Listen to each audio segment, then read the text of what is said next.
Kung titignan mo yung Ito yung pupuntahan, biyahe di pa parang malayo. na Pero pag lilingunin mo yung pinanggagalingan, sa malayo ka na.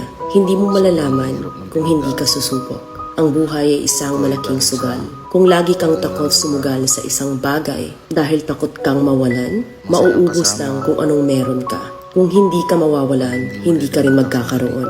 Kung ano man ang mga desisyon mo ngayon, yun ang magiging buhay mo bukas. Lakasan mo lang yung loob mo. Dahil ang mundong to, aapakan lang ang mga mahihina. Ibangon mo palagi ang sarili mo. Balang araw, magugulat ka na lang na ang layo na pala ng narating mo. Kahit mabagal ang progress, basta may usad at kumikilos ka, okay na yan. Wala tayong magagawa. Ganyan talaga ang proseso ng buhay. Lahat tayo nakakaranas ng hirap. Hindi natin alam kung hanggang kailan tayo dito sa mundo. Kaya mas piliin mo maging mabuting tao. Ang pinakayaman na maituturing natin sa sarili ay ang ating mga pangarap. Kapag handa kang abutin yung mga pangarap mo, hinding-hindi ka maghihirap.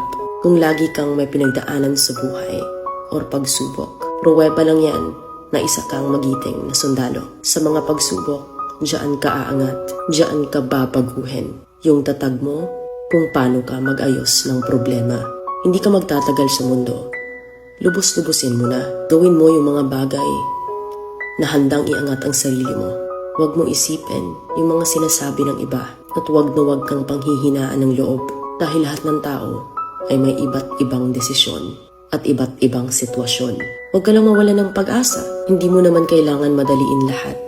May proseso ang bawat ganap mo sa buhay.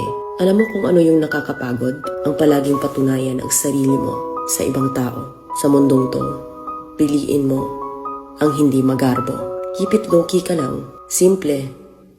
Na kahit na alam mong meron ka, hindi ka babaguhin ng pera. Kasi lahat ng yan ay isang pansamantala lang. Pagpatuloy mo lang. Kung may pangarap ka, makakarating ka.